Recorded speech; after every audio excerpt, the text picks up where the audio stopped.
Hare Krishna, Krishna Krishna, Hare Hare, Hare Rama, Rama Rama, Hare Hare.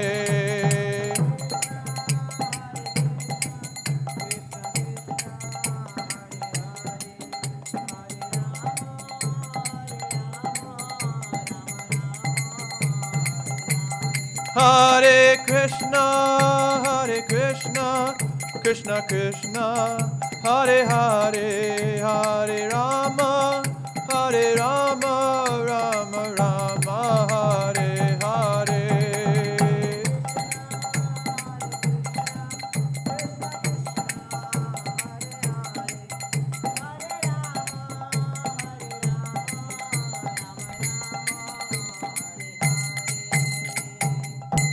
Jai Om Vishnupad Paramahamsa Parivrajakacarya Ashtotar Sadashishimad. His Divine Grace A.C. Bhaktivedanta Swami Srila Prabhupada Ki Jai.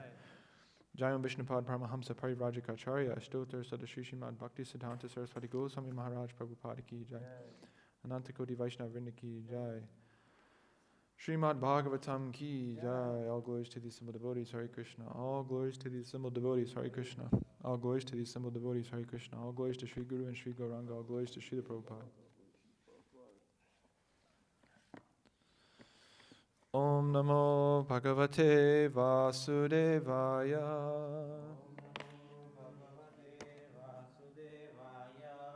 Om Namo Bhagavate Vasudevaya. Om Namo Bhagavate Vasudevaya. Om Namo Bhagavate Vasudevaya. Om Namo Bhagavate Vasudevaya. Reading from Srimad Bhagavatam, Canto 3, Chapter 14, Text 10 and 11.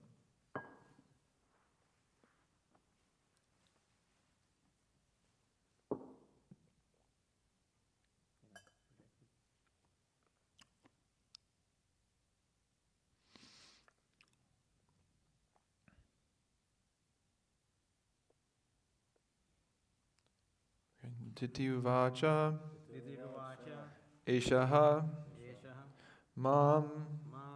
tvat-kṛte, vidvan, kāmaḥ, ātta-śarāsanaḥ,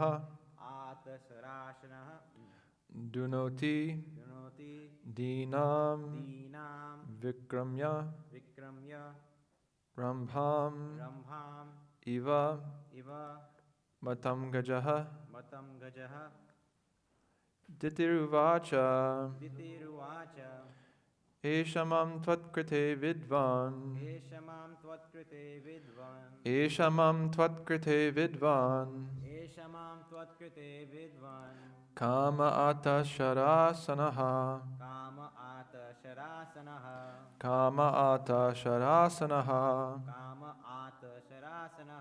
dunoti dīnāṁ vikramya,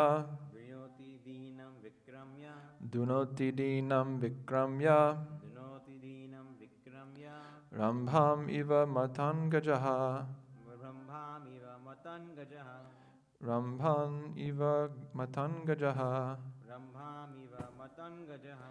ditir uvāca, eṣaḥ tvat-kṛte vidvan, kāma ātta-śarāsanaḥ, dunoti dīnāṁ vikramya, rambhām iva matam-gajaḥ, ditir uvāca, eṣaḥ tvat-kṛte vidvan, kāma ātta-śarāsanaḥ, dunoti dīnāṁ vikramya, rambhām iva matam-gajaḥ. Ditir uvāca, eṣaḥ tvat-kṛte vidvan, kāma ātta-śarāsanaḥ, dunoti dīnāṁ vikramya, rambhām iva matam-gajaḥ. Ditir uvāca, eṣaḥ mam tvat-kṛte vidvan eṣaḥ tvat-kṛte vidvan kāma ātta-śarāsanaḥ kāma ātta-śarāsanaḥ dunoti dīnāṁ vikramya rambhām iva matam-gajaḥ rambhām iva matam-gajaḥ. Mothers. Ditir uvāca. eṣaḥ tvat-kṛte vidvan kāma ātta-śarāsanaḥ dunoti dīnāṁ vikramya rambhām iva matam-gajaḥ. ditir uvāca eṣaḥ mam tvat-kṛte vidvan kāma ātta-śarāsanaḥ dunoti dīnāṁ vikramya. Rambhām iva matam-gajaḥ. Okay. Diti uvāca. Diti uvāca. Beautiful Diti said. Beautiful Diti said. eṣaḥ. Eṣaḥ. All these. All these. Mam. Mam. Unto me. Unto me. Tvat-kṛte. Tvat-kṛte. For you. For you. Vidvan. Vidvan. O learned one. O learned one. Kāmaḥ. Kāmaḥ. Cupid. Cupid. ātta-śarāsanaḥ. ātta-śarāsanaḥ. Taking his arrows. Taking his arrow. Dunoti. Dunoti. Distresses. Distresses. dīnāṁ. Dīnāṁ. Pour me. For me. Vikramya. Vikramya. Attacking. Attacking. Rambhām. Rambhām. Banana tree. Banana tree. Iva. Iva. Like. Like. Matam-gajaḥ. Matam-gajaḥ. Mad elephant. Translation and purport by His Divine Grace A.C. Bhaktivedanta Swami Srila Prabhupada. In that place, the beautiful Diti expressed her desire. O learned one, Cupid is taking his arrows and distressing me forcibly, as a mad elephant troubles a banana tree. Purport. Beautiful Diti, seeing her husband absorbed in trance, began to speak loudly, not attempting to attract him by bodily expressions. She frankly said that her whole body was distressed by sex desire because of her husband's presence, just as a banana tree is troubled by a mad elephant. It was not natural for her to agitate her husband when he was in trance, but she could not control her strong sexual appetite. Her sex desire was like a mad elephant, and therefore it was the prime duty of her husband to give her all protection by fulfilling her desire. Text 11. Tad bhavan dahyamanayam sapatinam samriddhibihi pajavatinam bhadram te ayunktam anugraham. Therefore you should be kind towards me by showing me complete mercy. I desire to have sons, and I am much distressed by seeing the opulence of my co-wives. By performing this act, you will become happy.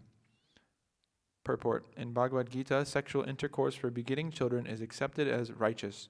A person sexually inclined for simple sense gratification, however, is unrighteous. In Diti's appeal to her husband for sex, it was not exactly that she was afflicted by sex desires, but she desired sons. Since she had no sons, she felt poorer than her co-wives. Therefore, Kashyapa was supposed to satisfy his bona fide wife. Om Jnana-timirandhasya Jnananjana Shalakaya Chakshur Unmilitam Yena Tasmai Shri Guruve Namaha Shri Chaitanya Manobhishtam Stapitam Yena Bhutale Svayam Rupa Karamahyam Dadati Svavadantikam Vandeham Shri Guru Shri Yutav Padakamalam Shri Gurun Vaishnavams Cha Shri Rupam Sagrajatam Sahagana Raganatam Vitam Tam Sajivam Sadvaitam Savadutam Parijana Sahitam Krishna Chaitanya Devam Shri Radha Krishna Padhan Sahagana Lalita Shri Vishakam Vitam Cha Hey Krishna Karuna Sindho Dinabandho Jagatpate Gopesha Gopika Kanta Radha Kanta Namostate Tapta Kanchana Gaurangi Radhe Vrindavaneshwari Vrishabhanu Sute Devi Pranamami Hari Priye Vanchakalpa Trubhyascha Kripa Sindhubi Evacha Patitanam Bhavanebhyo Vaishnavebhyo Namo Namaha Nama Om Vishnu Padaya Krishna Prashtaya Bhutale Shrimate Bhakti Vikasa Swamaniti Namane Nama Om Vishnu Padaya Krishna Prashtaya Bhutale Shrimate Bhakti Vedanta Swaminiti Namane Namaste Saraswate Devi Gauravani Pracharine Nirvishesha Shunyavadi Paschati Deshatarine Jai Shri Krishna Chaitanya Prabhu Nityananda Shri Advaita Gadadhara Shivas Adi Gaura Bhaktivinda Hare Krishna Krishna Krishna Hare Hare Hare Rama, Rama Rama, Hare Hare. Okay. Ditir uvāca, eṣaḥ mam tvat-kṛte vidvan, kāma ātta-śarāsanaḥ, dunoti dīnāṁ vikramya, rambhām iva matam-gajaḥ. In that place, the beautiful Diti expressed her desire. O learned one, Cupid is taking his arrows and distressing me forcibly as a mad elephant troubles a banana tree. So we're seeing that as this chapter has been going on, Vidura is continuing to inquire from Maitreya, and he's wanting to know more of the pastimes of Lord Varaha, and he wants to know about how this killing of the demon Hiranyaksha came about. And so he has to take it back to, well, how did Hiranyaksha come into this world? So we're beginning to see that pastime here. Pretty sure we're all familiar with what happens here. So Diti is the wife of Kashyapa Muni, and she approaches him for begetting a son in a very distressed condition, as being expressed here. This is quite a vivid picture being painted here, that she's saying to her husband, "O learned one, Cupid is taking his arrows and distressing me forcibly as a mad elephant troubles a banana tree." So one immediate thought on that is that in this world we think that, especially in the modern day, we think that sex desire is so nice and pleasurable and it's such an amazing thing and everyone should do it more and more. But we're seeing here that her, Diti's experience of having this desire is quite negative. She's being distressed forcibly. Generally that's referring to something like being tortured. If you're forcibly being made to do something that's distressing you. And then in the word for it even, I was noticing here, she says dīnāṁ, poor me, and vikramya, attacking. So she's being attacked and distressed, and she's saying, "Oh, I'm very, poor me. I'm a victim, basically, in this situation of this sex desire of Cupid." And so it's quite a vivid picture being painted, and it's also a interesting situation in terms of the dharma of the situation, because Kashyapa Muni, as is being described here, that he has an obligation actually to his wife. She's asking for children, and that's the obligation of the husband, to give the wife children, and it's his duty. But the situation in which it's coming about and the way in which it's coming about is in a very unregulated, untimely manner, and basically, as you're saying, Diti is expressing it in a wrong way. You could say she's too eager and too forthcoming and too forceful in terms of asking for this from her husband. And we'll see later on what happens is that, not to spoil the whole story, but just gives a little bit more context here, that so Diti approaches her husband, she asks for this, and then Kashyapa Muni, he could have refused. He could have said, "No, I won't do it." Or he could have said properly, that I will do it, but it's not an auspicious time right now. And this is explained later in this chapter, that the reason it's not an auspicious time is because Lord Shiva will see the act, and it's very inauspicious, and he will become offended and potentially curse them, or it could result in something very inauspicious. And also, Diti's, so that's her brother-in-law, because Diti's sister is married to Shiva. So her own brother-in-law is going to see. So it's quite, it's not an auspicious thing, and for an exalted personality like Lord Shiva to see it. So that's the reason why it's not a good time, and Kashyapa Muni explains that to his wife. But nevertheless, we see that if you go to text 30,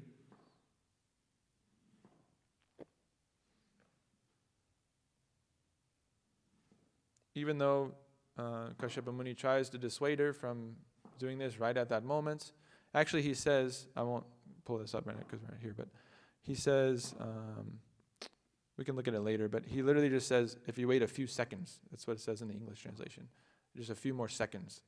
So it's like not that long that she has to wait, actually.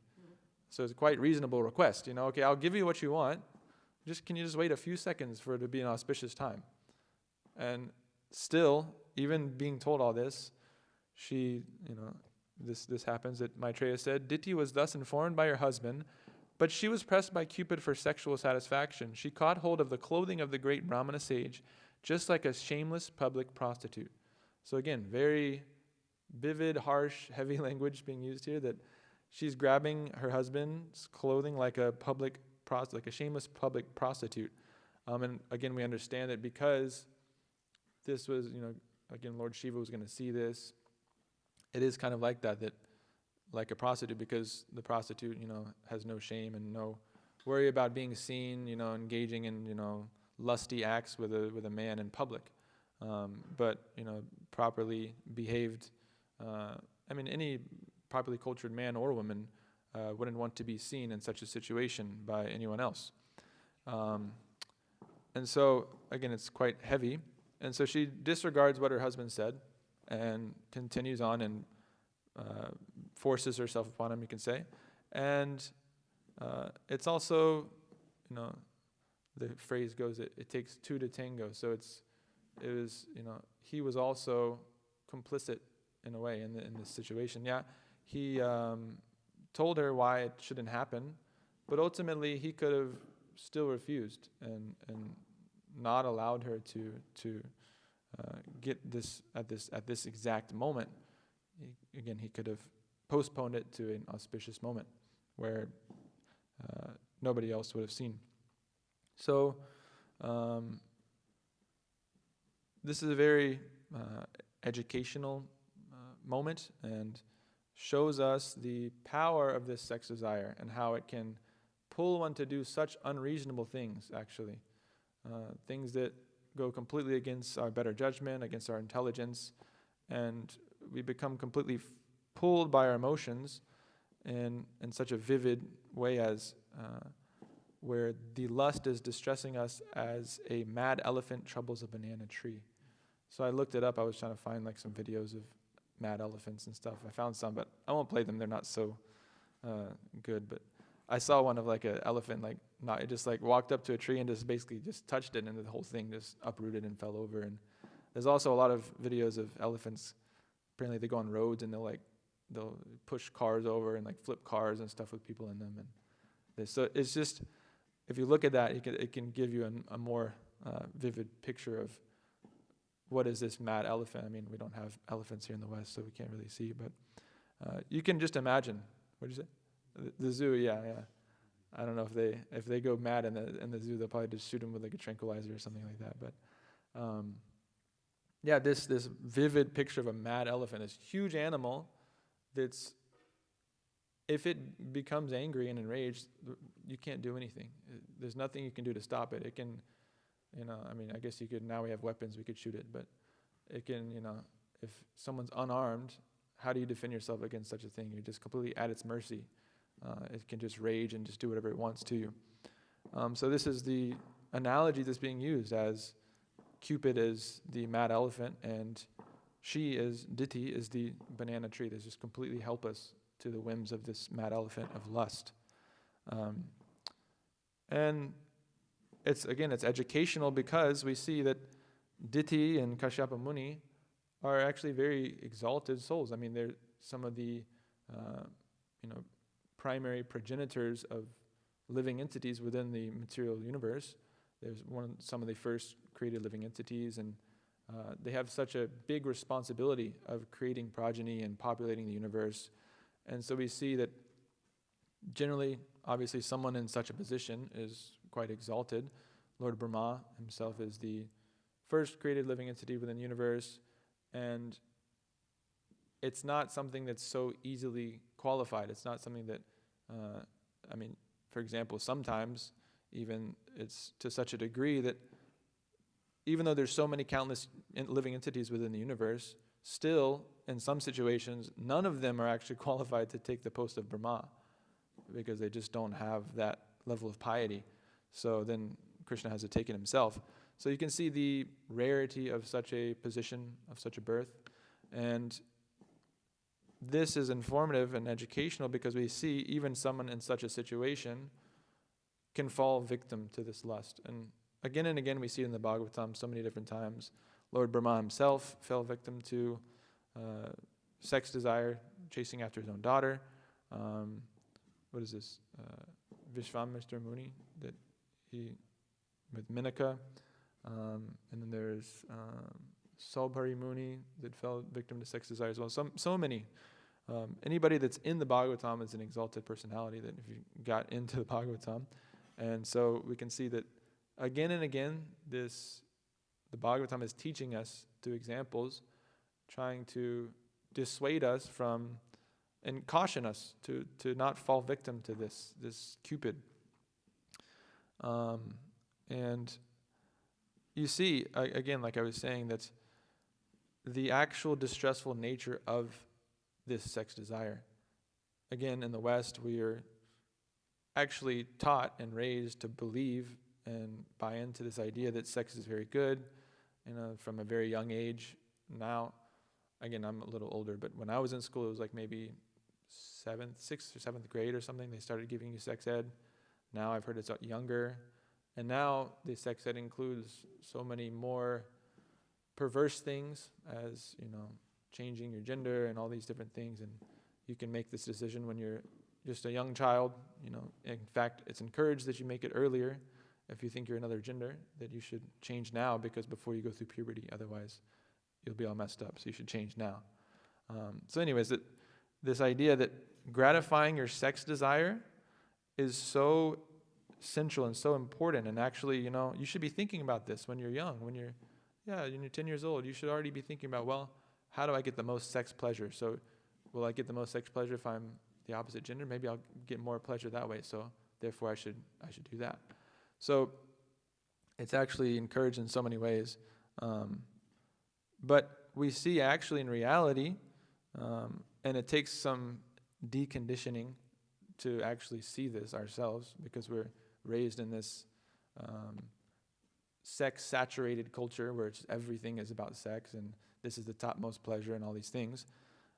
But actually, when you soberly look at it, after you remove yourself from such a life, from sex life, and you practice some celibacy for a little bit and learn, practice some Krishna consciousness, read Shastra and such, and you actually just soberly examine what is sex life like. This is a very vivid example. We'll see Diti is, like I said, expressing extreme distress upon being afflicted by this lust, by Cupid's arrows at the very beginning. And then she, again, disregards her husband's wishes because of the force of that distress, because of the being distressed by this mad elephant of lust. And there might be a few moments of this titillation of the senses, of feeling some kind of, the senses are connected with their sense object, and there's some sort of pleasure that's, dopamine release in the brain, this kind of thing. But then immediately after, we see that, let's see. If you go to, let me find exactly what text it is. Sorry, it's later in this chapter.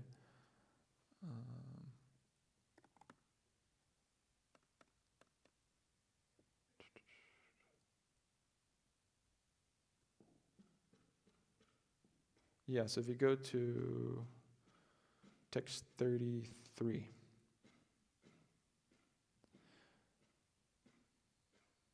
So like I said, in 30, she disregarded what her husband said and just went along with, continued to try to, to force him to have sex with her anyways.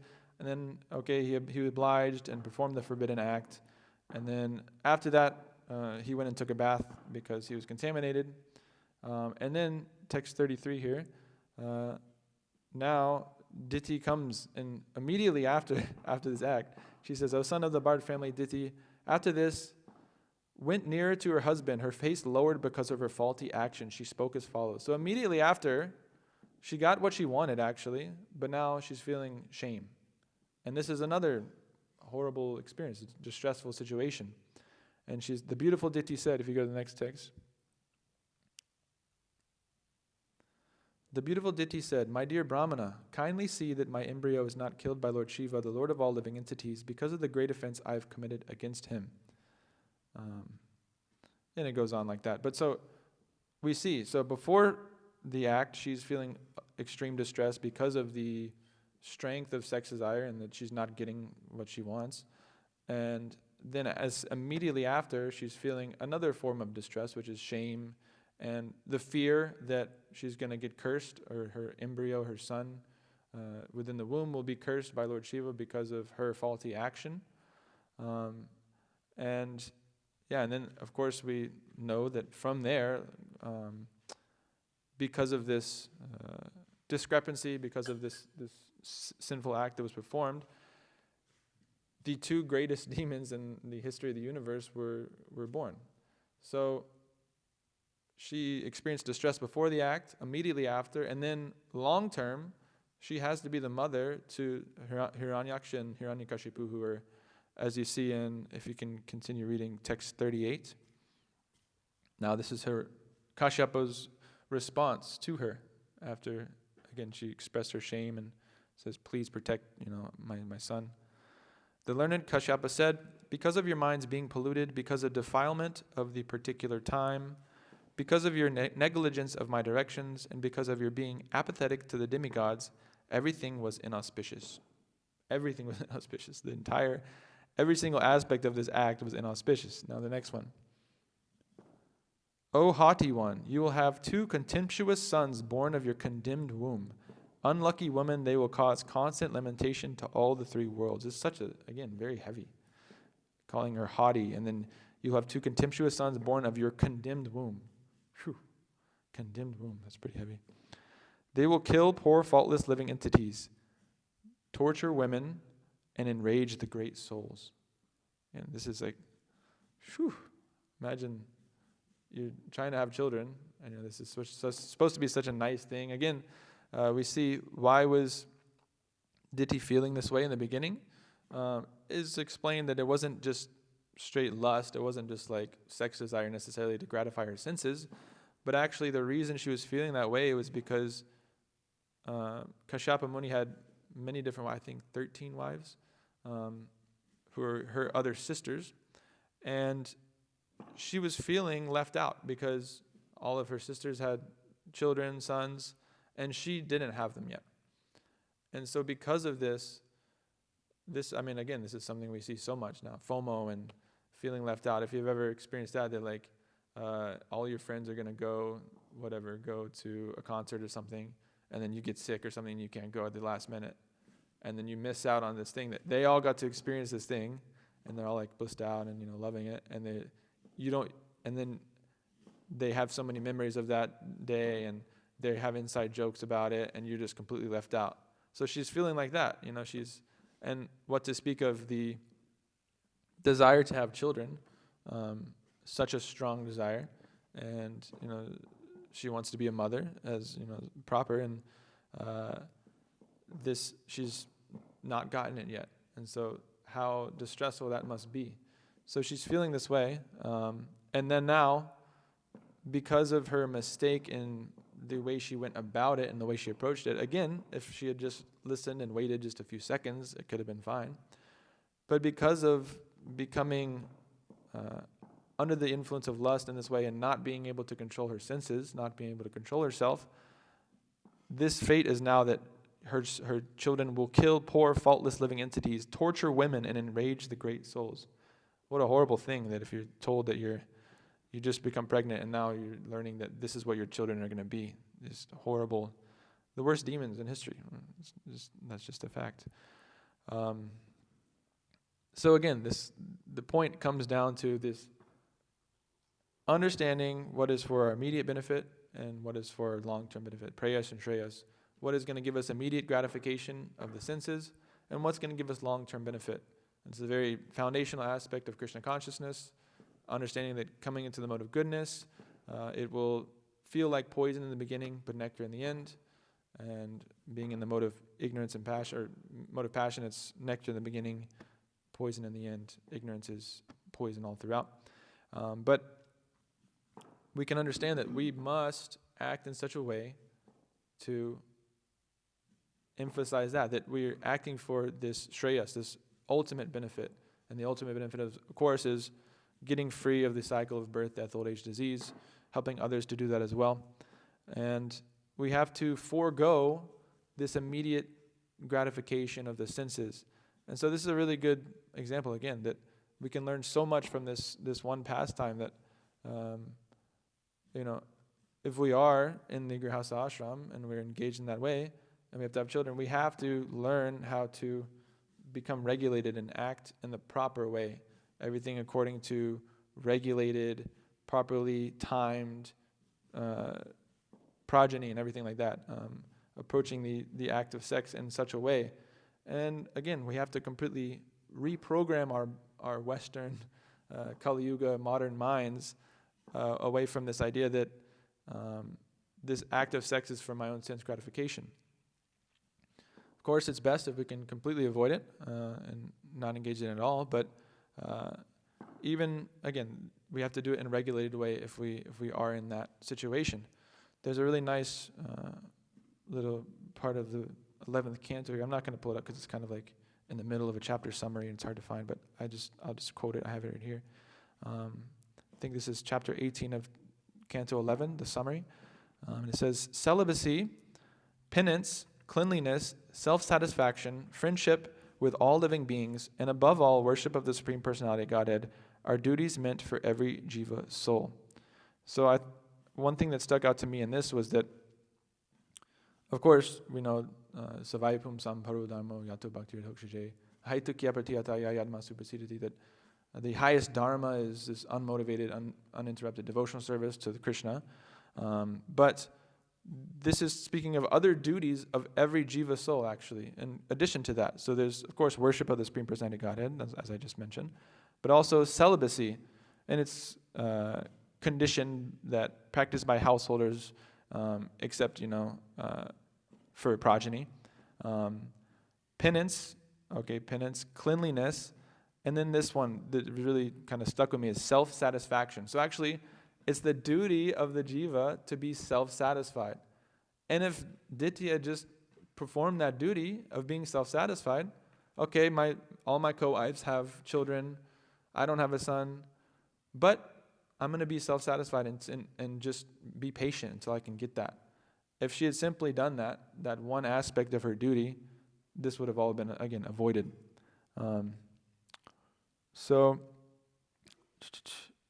Again, the point is that we want this instant gratification. We want everything now, right now. Especially nowadays, we have access to everything right now at our fingertips, whatever we want. We're looking for these properties, and we can look at every single available property in the entire state, in the entire country, and we can look through all the different details. And we're actually conditioned because we get this instant gratification. We get it whenever we want to look up something, whenever we want to research anything. The answer's right there at our fingertips. And even if we want to, order something, some physical product, we just go on Amazon, click a few buttons, and then it comes to our door. Nowadays, again, even sex itself is something that you can just tap a few buttons. And actually, it's kind of interesting because I noticed something. If you go on the App Store, there's the first thing that pops up on Apple App Store is must-have apps. Must-have. So, okay, what do you need? Like a calendar and like a clock? No, the first things are like Tinder, Hinge, all these like apps to have illicit sex is the must-have. Everyone should have this so that you can have illicit sex. And so, this invention is pretty crazy, right? That there's just an app that you download, and then it makes it a game. It makes illicit sex just like a video game or something where you just, yes, I want to have sex with this person. No, not that person. Yes, and then, okay, we matched. Okay, let's do it. Where are we gonna go? It's literally just like going on Amazon and ordering like a prostitute or something like that. It's like that, So this is the culture now. You see the colleges and everything like that when we were preaching there. Everyone's doing that. What to speak of,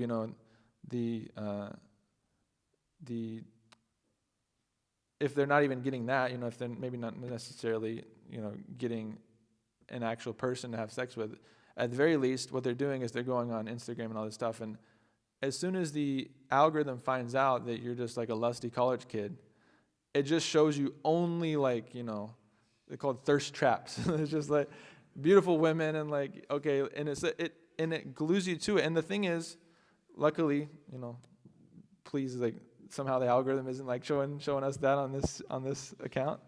But even without that, like, I'm just seeing like people like building like houses, and like this guy like building a farm. Like, I see like other kind of similar stuff to what we're doing. Even with that, like, it's so engrossing, it's so addicting, and they engineer it in such a perfect way to get you addicted.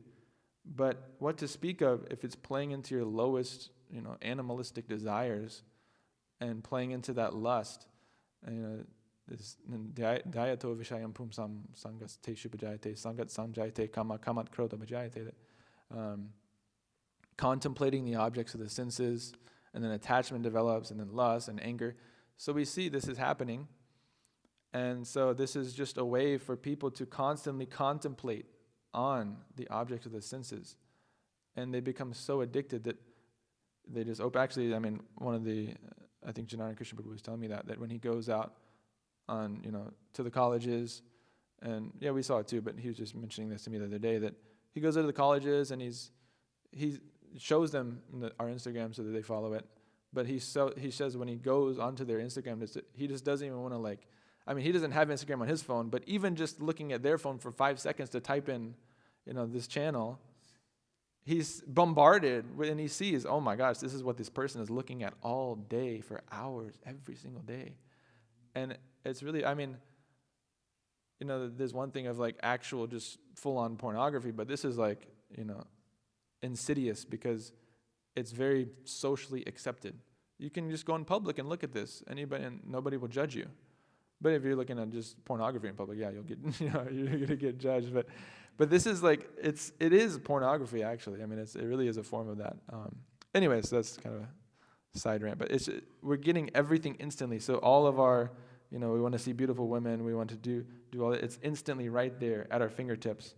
And this is, again, because we can't have a conception of this shreyas and what is for my long-term benefit, and that actually this is very detrimental to my spiritual well-being, my mental well-being, everything, physical everything, actually.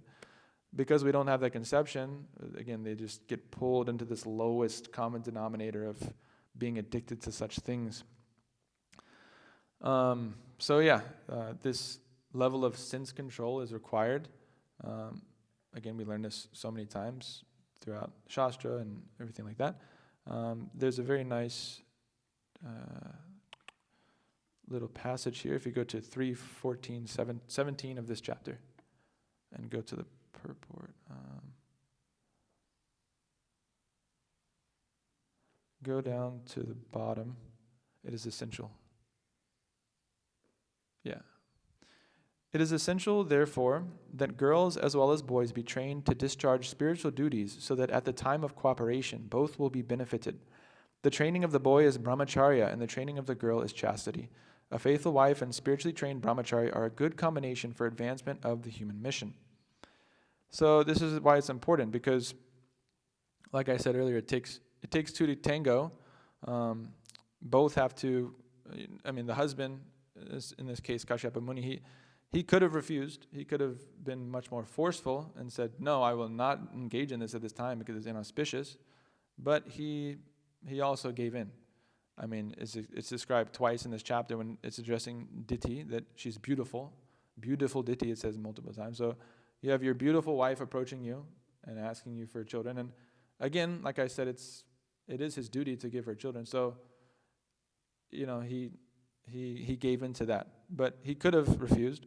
But this is why it's so important to be trained in sense control and have some time in the brahmacharya ashram and brahmacharini ashram. And this is why, again, we see so many problems in the world. Karmis are divorced, but what to speak of, devotees getting divorced and all these kinds of things. It's very, very important that we have this level of control of our senses, and that both, in the Grihastha ashram, both husband and wife are trained, and they're working as a good combination for the advancement of the human mission, as explained here. So in that situation, again, if both are controlled, then there's no chance of such a situation as this coming up and cropping up. That such a fall down happens, such a horrible thing happens. And let's see. Yeah, of course, we understand, again, like I said, so many different personalities in the Bhagavatam have fallen victim to this sex desire. And many are to simply illustrate the point, like Brahma, for example. He is a pure devotee, and his chasing after his daughter was actually meant to show an example to us. So all of these different examples of this they're ultimately to teach us and to make us very cautious of association with the opposite sex and falling victim to the arrows of Cupid as explained here. And the only way that we can actually ultimately overcome this and truly conquer this sex desire is not through anything that we can do on our own power, not at all. Again, we see so many examples of great personalities falling victim to this, but we also see examples of someone like Haridas Thakur that was able to refuse the advances of Maya Devi herself when she approached him and tried to, again, test his devotion to Krishna, test if he'll actually fall victim to this sex desire. And he had absolutely no sex desire. And he did not give in to it. There was this multiple times that happened that prostitute was sent to him, and then he actually turned her into a devotee. So you see again the power of devotees, that not only did they not fall victim to sex desire, but they actually will make people into devotees that were meant to sin to basically to make him fall down, and they're so compassionate in that way. Whereas other people, sometimes different great personalities, they'll become angry at such a situation and curse the woman that is doing that. So we can pray, and we must pray actually. The only way to overcome this sex desire is to very strictly follow the rules and regulations. No one ever fell down from being too strict. Follow the rules and regulations, but also we have to come to this level of param-drisva nivartate. We have to get that higher taste in Krishna consciousness. Otherwise, it's all just, again, you can white knuckle it as long as you can, but eventually that tendency to fall back down into this material pool of existence, and because we don't have that higher taste, we will fall back down into the lower taste. So we can very strongly and continuously pray again and again for the mercy and for the ability to experience that higher taste from the Lord. And there's this very nice verse, Yadi dasyase me kaman varams tom vardarshaba kamanam hridya samroham kamanam hridya samroham bhavatastu ramya. 7:10:7, you can pull this up.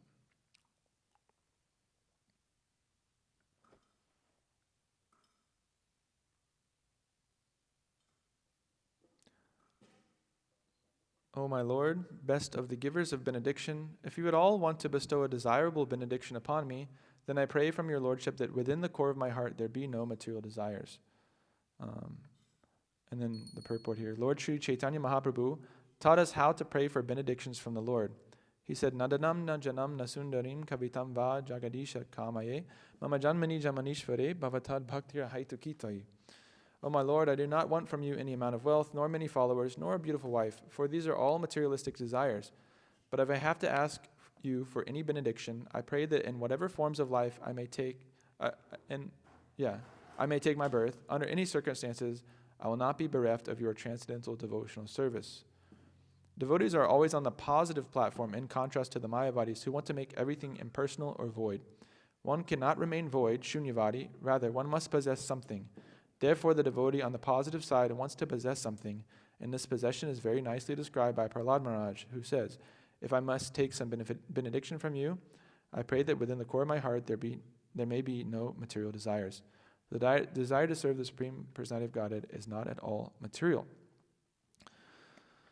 So, like I said, we can very submissively, humbly, and with this attitude of a helpless baby cry out to the Lord and pray this, that I have no strength, no ability to resist this Cupid's arrows. And if such great personalities are falling victim to it, what to speak of me? I'm just some Kali Yuga reject. What hope do I have? But I don't have the exact quote pulled up, but I'm just remembering in the 11th canto, there's a nice passage or verse about how Krishna is saying that to Uddhava that actually you're the most dear to me. You're more dear than my very own self.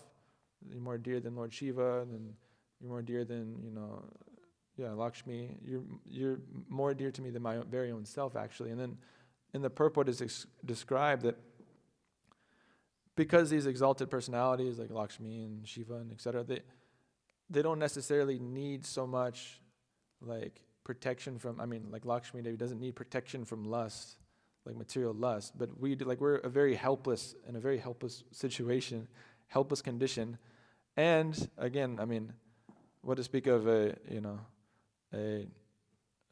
conditioned soul, maybe in other yugas or something. We're in Kali Yuga, and in this very horrible Western civilization that's just, like I said, saturated with this sex desire, and we've been acting so sinfully our whole lives up to the point of coming to Krishna consciousness that it's basically a hopeless situation. It's completely hopeless. So in that situation, actually the Lord takes more mercy upon us, and Sri Chaitanya Mahaprabhu, of course, has come to give the mercy to the most fallen. Is that Bhaktivinoda Thakur that says that I'm the most fallen, therefore my claim is first? Is that, yeah. So that's our situation, that we actually have the most claim to the mercy of the Lord, ironically, because we're the most fallen. Speaking for myself, of course. And yeah, it's quite amazing thing. So there is hope, again, like I said, because it seems impossible. It seems like, these great personalities are falling victim to it. But because we have this unlimited storehouse of mercy of the Lord, and we can access it with such a simple means of engaging in Sankirtan, going on Harinam, associating with devotees, reading Prabhupada's books, who Prabhupada has given us all this knowledge in such a digestible format. And yeah, it can be difficult. For me, it's hard for me to comprehend many of these things, but by repeated reading, daily reading, and engaging in our sadhana, and again, the proper attitude of wanting to actually come to the platform of pure devotional service and not having any material desires, by engaging these processes, actually we can get this access to this unlimited store of mercy from the Lord. And it's very encouraging in that way. And we can experience it ourselves when we experience some mercy, and we experience, that I'm getting some level of freedom from some of these material desires. It's not as, until it comes in waves. We'll get challenged, and then we'll get a wave of mercy from the Lord, etc. And to finish off, I had a few more things I wanted to just read, but I won't have you pull it. This is from the Brahmachari book by Bhakti Vikas Maharaj. Just a few quotes from there that are relevant. Okay, yeah. But without one-pointed determination, has anyone ever achieved anything great? To conquer sex desire is no small achievement. Indeed, it is the greatest accomplishment attainable in the material world. That's such an amazing thing. To conquer sex desire is the greatest accomplishment attainable in the material world. So all these things that people are trying to become billionaires or cure cancer or whatever people are trying to do, it's nothing in comparison to simply conquering sex desire. A wishy-washy, half-hearted attempt will only lead to frustration. Without being fully dedicated, no one will be successful. And again, let me see if I can pull this up because it's quite interesting. Just in terms of that, this idea that conquering sex desire is the greatest achievement in the material world. This is, again, completely foreign to the modern materialists, just the karmis, that first of all, they don't even have a conception that sex is sinful or that illicit sex is sinful. They don't even have a conception of what is illicit sex, what is licit sex. They don't have that idea. Even the Christians, they have, many Christians will say, well, I won't have sex until I'm married. But then the idea is that, well, once I'm married, I can just have as much sex as I want. Any way I want to do it. Every day, it doesn't matter, because it's with my wife, so with my husband, whatever. So even they have some religious idea that, I shouldn't have sex outside marriage. But then the idea is, well, sex is still for my sense gratification. I should just do it within marriage. So it's quite a silly and twisted idea. So again, this idea that, no, actually sex is contaminating. It's said that due to sinful contamination, this is what this causes, this lust, sinful contamination. So actually, we're contaminated by having this. This concept is so, again, foreign to the 21st century karmis in the Western world, that actually, so then this idea, if you tell them that, if you conquer sex desire, that's the greatest accomplishment in the material world, they'll be so confused. What are you talking about? Conquer sex desire, what does that even mean? They don't have any conception of that. So the very beginning of this book, the very beginning of the introduction, is quite interesting in regards to this. Human life, especially the male form, is meant for self-realization, to understand our eternal relationship with God, Krishna. This book is meant for men who have seriously taken to Krishna consciousness, and especially for those devotees who have joined the brahmacharya ashram with no training or background in spiritual life. Brahmacharya means the life of celibacy. Unfortunately, the very concept of such a lifestyle is still incomprehensible to the vast majority of human society, especially in the Western countries. Indeed, even though the rudiments of Krishna-conscious philosophy, service to God, simple living, high thinking, and so on, may be explained to open-minded persons, the principles of celibacy and austerity remain an anathema to most. Some even consider celibacy to be dangerous fanaticism, or at best, something unnatural and strange. This book will definitely not be understandable to or appreciated by, nor is it meant for the common man. And in that regard, I think I might have told this story before, but when I first met brahmacharis, I was chanting, I like the chanting, I like the prasadam, I like kirtan, everything. But then one brahmachari gave me this book, and I was reading this, and I had that exact experience. I was the common man. It was completely not understandable or appreciated by me. And I did not appreciate what was being said. And I couldn't understand, what is the value of this celibacy? There's some vague idea, maybe I could see, but no, it doesn't register with people. So you can tell people that, yes, God, this is God here, these are pictures of God, and these are his names, and if you chant them, you'll become free from all material desire. And these things are more comprehensible to them than the idea that you should refrain from sex. That's such an alien, foreign concept to them that they're willing to accept all these things. That we had this one Mataji came to do a tour, so I was with ātta-śarāsanaḥ Prabhu. She's looking at buying the property. And when she came in here, just everything is so foreign to her. She's just like, oh my God. Like, she saw Prabhupada and she thought, oh my gosh. She's like, I didn't want to scare him. And then, all the paintings, and she like us dressed in the dhoti. She was just like, it was probably 10 minutes that she was just kind of like bewildered, basically, that she first met us. She's like, wait, so like you're Americans, and like, how did you find this? Like, why are you doing this? Like, it's so foreign to people, but still, that's more comprehensible to people than, actually sex is not good, actually. We shouldn't engage in it. And it binds us to this material world. That is such a foreign idea. So, that's just something I've been reflecting on there. There's a couple other quotes. This is very nice. When one becomes detestful to sex life, that is the beginning of spiritual life. So we have to become detestful to sex life, actually.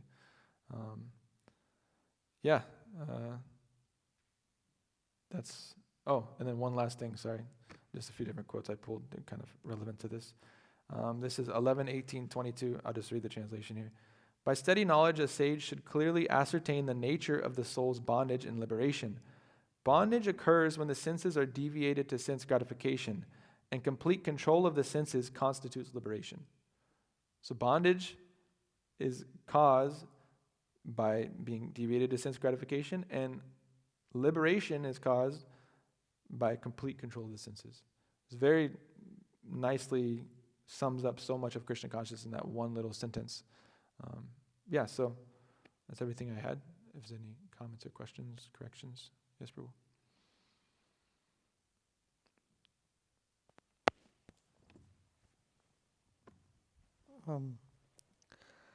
Most people think we're incels.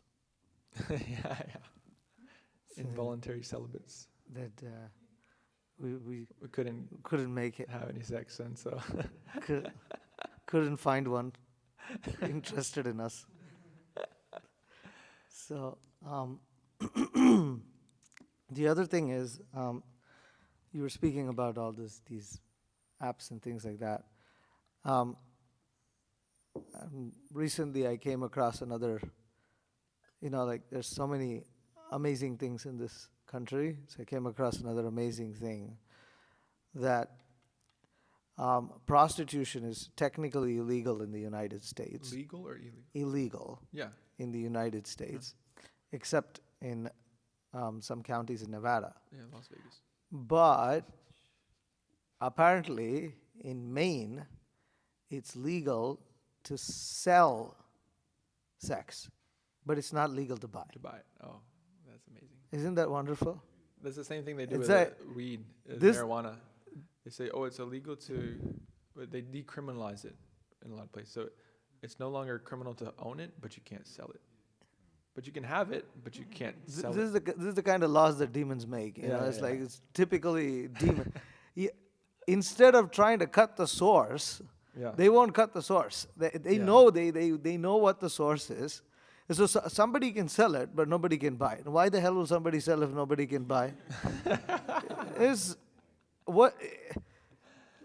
Oh, you can ask for money, but if somebody gives you money, we're gonna punish the guy who gave you money, not the yeah. fact that No, you no. asked him, The prostitute not the is fact that good. you initiated the The damn prostitute thing. is fine. She can do it, make her business, make her money, but It's just such the guy demons. that buys it, you're going to jail. So you can just see how these laws are just made in a manner on purpose. It's just complete eyewash. Yeah. But it's just demons. I mean, It's actually, I mean, if you think such people should never be in power, even. yeah. But they're contradictory. They're so explicitly contradictory in their silly laws and their degraded nature. Yet they try to pose themselves as learned or caring for the people or whatever. And they'll probably pitch that as, oh, see, this is actually protecting women. They can, have a nice freedom. career as, a prostitute, and they're legally protected. They don't have to go to jail for what their profession is. It's crazy. But nobody can support their profession. Yeah. They can have their profession, nobody can support it. The supporters go to jail, but Yeah. Supporter goes to jail. another, It's typical feminist law. That's yeah, what it is. Exactly. Another interesting thing, this kind of related, you're saying interesting things in this country, because you showed me this Grok. This is like the new AI. And the other AIs, it's similar. It's basically the same as every other AI, but It's got that Valentine thing. That companions. Have you seen this? Yeah. Don't click on it, Oh but my God. it's literally it's built into like the default way you use this app. So you can either ask a question like you do in any like ChatGPT, or you can imagine like you can like make an image or whatever. And then the third option is companions. And so it's literally like a anime girl that's like dressed like skimpily, and it says 18 plus. And so she'll like be your girlfriend or something like, and she'll like basically like so you can have like virtual sex with this anime person. And there's a man too, so if you want that. And the way the app is also, and the way the app is, sometimes accidentally, you swipe the wrong direction, it goes right there. Yeah, exactly. It's And not then you even start like seeing that, it's like, Yeah. I thought it would be like a little like cat or something, and you could like talk to a cat. No, it's just pure like sex, pure sex desire. And so children are probably looking at that, and it's crazy, There's no, please. I was actually gonna make the point. This would be. Anyways, I was in college, so I did time, unfortunately, on one of those apps. Yeah, sure. Actually, multiple. But I remember I'm bringing this up because the point was, I was talking to my roommate one day, and I told him like, yeah, I think I'm gonna like give it a try. He was like, dude, what's wrong with you? Like, those apps are like terrible. It's just like, what's the point? It's like super low class. And I was like feeling really bad about myself for a second. And I thought about it. I was like, you know what? There's actually something worse than that. He's like, what? I'm like, dude, Instagram's the biggest dating app ever, actually. Because the only reason you really get on it and create a whole profile and post is so that you can attract the opposite sex. Yeah. You're checking your story constantly to see, like, oh, did this girl watch it? Did she like it? Yeah. And then, like, there's a whole game of, like, if you're not going to, directly, like, you know, send a message, you're going to like a couple of her posts, and then you're also going to hop in the comments. That's how you hint at them that, hey, like, I'm it's like, interested in you, exactly. It's like shooting a little bit indirectly. It's like a whole game of science to it. I'm like, bro, it's like, it's all for the sake of dating. I'm like, so the only difference is that I'm just being straight up about it. I'm like, you're just you're playing around about it. But anyways, I was just making that point because it's really interesting, actually. Instagram really is like a giant dating app. Anyways, there's that. I was also going to say this point in today's verse about that distress that one feels from that sexual agitation. People relish, it's like the greatest ego boost when you feel like you're invoking that distress upon somebody else. It's like you're like relishing that. And it's like, it's really demoniac. It's like incredibly demonic when you think about it. It's like, oh my gosh, like we're getting pleasure before that pleasure just from seeing somebody else like distressed for want of that, you know. It's like such a terrible thing, actually. It's this perverted Yeah, reflection. because you feel like I just have them at my fingertips. I can just, you know. Perverted reflection. I mean, that's Krishna's meant to do that. Right. You know, he does that to the gopis, and it is actually pleasure for them. And he's the controller. He's in control. But we try to be Krishna. There you go. That's exactly what that is. Yeah. Yes, Prabhu. Oh yeah. Sure. Regarding distress, so many kinds of distress. One of the things that happens in the Bhagavatam is, this comes later in this in this canto, is that when Hiranyaksha is about to be killed, and Supreme Lord releases the Sudarshan Chakra, a shudder runs through the heart of Diti, the mother of Hiranyaksha. She recalled the words of her husband Kashyapa, and blood flowed from her breasts. Whoa. So it's 3:19:23. It's okay. I was seeing that because Kashyapa Muni said in the same chapter that she would, her sons would be killed by Supreme Personality Godhead, and she was kind of like, she saw it as an actually auspicious thing. Like, she wasn't like celebrating, but it's like, she's like, at least if they're not, cursed by brahmanas and things like that. But, so it's kind of interesting, yeah. Like, she somewhat understands that it's like an auspicious thing, but. She says that, and then she wants to beget a son who will kill Indra. That also comes later in the Bhagavad. Yeah. She's really powerful woman. Really powerful. Yes, Prabhu. Yeah, I have a comment and a question.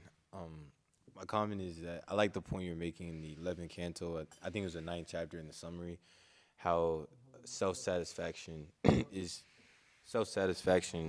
the you're saying it's the duty of every soul. Yeah, duty of every jiva. Yeah, I like that point. I was thinking about how this dissatisfaction is the cause of all fall downs for devotees, right?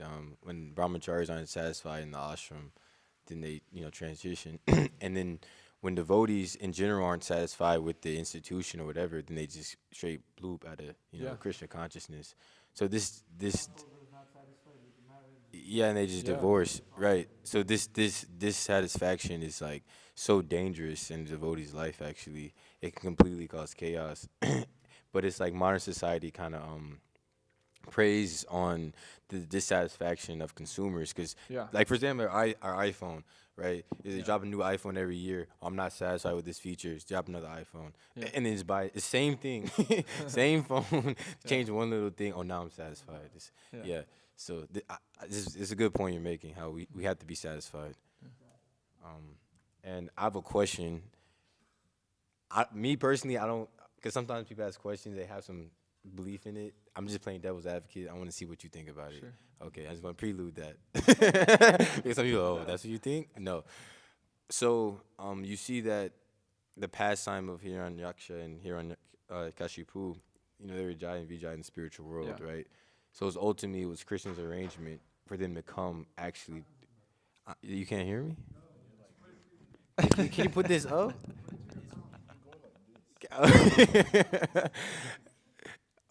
Okay. So you see, can you hear me? Can you turn this up? Turn this up, bro, please, bro. Yeah, Hare Krishna. Hare Krishna. Yeah. So, anyways, it was Krishna's arrangement ultimately that Jai and Vijay take that birth as Hiranyakashipu, right, and Hiranyaksha. Mm-hmm. And you see that Diti, she was overcome with this lust, but ultimately it was Krishna's arrangement, right? You can say in the higher sense, Krishna arranged that. Yeah. So, like I said, I don't believe this. I want to see what your thought about it. Do you feel that for some people's fall downs, Krishna arranges that for a higher purpose? Well, I mean, we have free will, and so we're getting, in the process of Krishna consciousness, we're getting purification, right? And so it comes in different ways. If we fall down, no, I don't think Krishna makes us fall down, because he's not going to push us away from Krishna consciousness. He's not going to make us, if we're sincerely endeavoring to become Krishna conscious, he's not going to, he might test us and we might fail the test. But we understand that he carries what we lack, preserves what we have, and he's the protector of the devotees.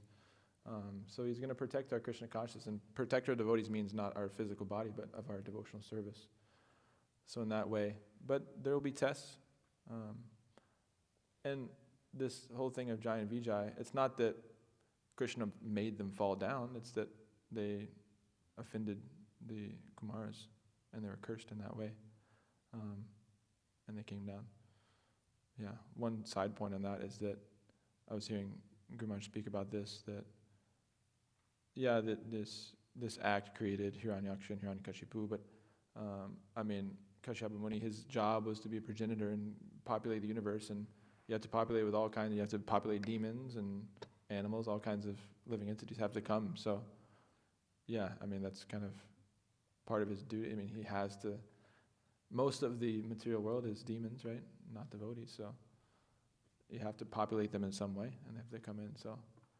But it's the living entity has free will, and we can choose to either turn to Krishna or turn away from him. And there will be tests, but it's up to us to kind of pass those and be sincere. Our sincerity is what will protect us ultimately in devotional service. Not that it's like our strength to resist sex desire or something, but sincerity. There might be some fall down, but then it's, what is this? It's the end of 9th chapter about one who falls down is... no, at the end of the 9th chapter of the Bhagavad Gita. One who falls down. He's rightly situated. Yeah. Abhichetsu Racharo Bhajate Mamananyabhak Sara Eva Samantavya Samyak Vasito Hisaha. What is it, 929 or something? 930? Yeah, 930. Even if one commits the most abominable action, if he is engaged in devotional service, he is to be considered saintly because he is properly situated in his determination. So, we might fall down, but it's a question, do we get back up? Krishna might put us in a situation where we're tested and we fail the test, but it doesn't mean that our devotional service is over forever. We had to fall down. So you got to keep going.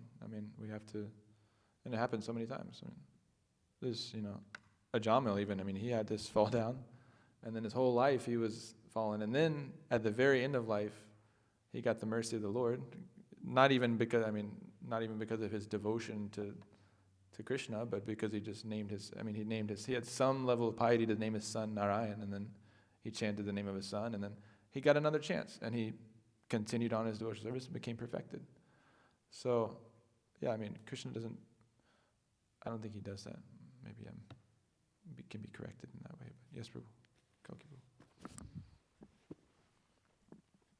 Prabhu. Hare Krishna. Just two quick things, because I think there's not so much time.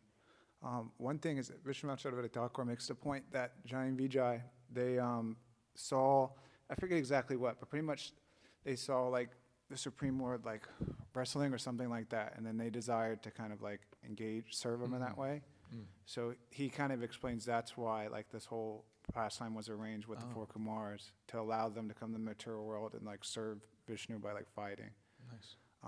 Another thing is that one time some devotees in Denver, I was trying to find it but I couldn't, but they asked Srila Prabhupada, because some devotees are making the point that like, you know, Krishna's all-knowing, and he knew that like, you know, pretty much like I would like fall into Maya and misuse my senses, so therefore it's like, you know, Krishna knew that, so therefore he allowed me to like be in Maya. And Prabhupada's making that point that you're making, that it's like free will, because otherwise it's like, you know, you can like say that for everything, that like Krishna's arranging his devotees to like fall down and things like that, and then that kind of becomes like kind of like an interesting philosophy. Yeah, yeah, exactly. Like that. But we see that like, you know, that the living entity has a choice to choose like Maya or Krishna, like you're saying. And so if the living entity chooses the material energy, that's on him. And there's other points in the Bhagavatam that cite that Krishna tests his devotee and always gives them the strength to choose Krishna. But anyways, if we choose the material energy and then we continue on with Krishna consciousness, then in our own lives we can kind of like see that as like, you know, like an obstacle and an overcoming that. And then Prabhupada would cite things like, the failure is a pillar of success. So we can see it like that, but if someone chooses Maya and then never comes back, then it wasn't like, oh, Krishna made that arrangement for them, and like now they're like, you know, there's some pastime or something. So it's always to choose Krishna is the best thing. We may be weak and then get smacked around and then come back to our senses. But anyways, like that. Yeah. Anything from the Mataris? There's a few minutes left. Yes. Matari.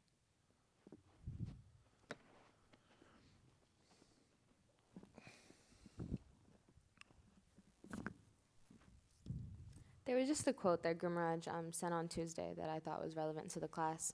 Grimraj titled it Grahasta Brahmachari. A brahmachari is good for living a life of celibacy, but a person who can live a life of celibacy in the presence of a beautiful and obliging wife is more than a brahmachari.